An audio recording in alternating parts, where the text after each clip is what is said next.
Bakitwa mutu na sete. Bato baluka mutuno kitana se. Yaya yo oasiste na matanga na bango.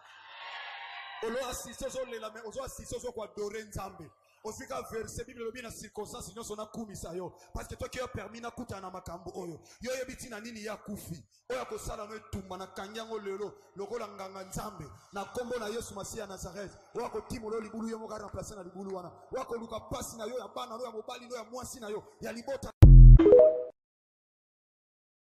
ba kitwa mutu na sete bato baluka mutuno kitana se ya yo oasiste na matanga na bango. Olo assiste zo lela me ozo assiste zo kwa dore nzambe. Osika verse Bible lobi na circonstance nyonso na kumisa yo parce que toi qui as permis na kuta na makambo oyo yo yebiti na nini ya kufi oya ko sala no etumba na kanyango lelo lokola nganga nzambe na kombo na Yesu Masia Nazareth oya ko timolo libulu yo moka remplacer na libulu wana oya ko luka pasi na yo ya bana no ya mobali no ya mwasi na yo ya libota ba kitwa mutu na sete bato baluka mutuno kitana se yaya yo oasiste na matanga na bango.